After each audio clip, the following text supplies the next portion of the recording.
К другим темам. На кыргызско-таджикской границе снова стреляют, как и в предыдущие разы. Версии произошедшего сторон противоречат друг другу. На таджикско-кыргызской границе снова стреляют. Досмотрите это видео до конца, и вы узнаете, что там случилось.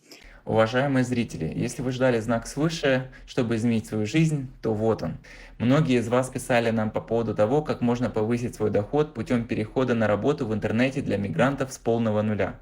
Мы нашли, как помочь огромному количеству мигрантов, то есть нашли, как можем помочь вам найти себя и зарабатывать достойные деньги. Для того, чтобы попробовать себя в работе онлайн, при этом ничем не рискуя и не уходя с текущей работы, оставьте свои данные по Google форме ниже под видео, и мы с вами свяжемся. Помощь от мигранта для мигрантов. Мой опыт уже более 10 лет заработка в интернете.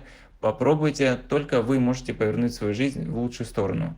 Мы предлагаем вам консультацию, которая абсолютно бесплатная. Работа подходит для любого человека, любого возраста и пола. Единственное условие – это иметь ноутбук или смартфон.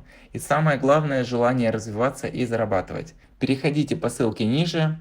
После мы созвонимся по скайпу или другому мессенджеру, и я вам помогу увеличить ваш заработок. Подписывайтесь на наши обновления, чтобы всегда оставаться в курсе событий. 4 граждан Кыргызстана незаконно пересекли границу Таджикистана. Об этом сообщают местные СМИ со ссылкой на пресс-центр пограничных войск Госкомитета национальной безопасности страны. Сообщается, что 8 июля в 14:55 по местному времени 4 кыргызских пограничников незаконно пересекли государственную границу Таджикистана в Сагдийской области. По данным ГКНБ, кыргызские военные были одеты в гражданскую и военную форму и вооружены автоматами Калашникова. По предварительным данным, кыргызстанцы намеревались переправить 9 лошадей из Таджикистана на свою территорию.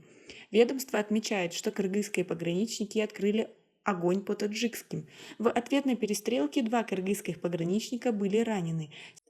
На место происшествия прибыли ответственные лица из Таджикистана и Кыргызстана. Как вы относитесь к такой ситуации? Свои ответы напишите нам, пожалуйста, в комментарии. Отмечается, что кыргызские пограничники не среагировали на указание остановиться и открыли огонь по таджикским пограничникам.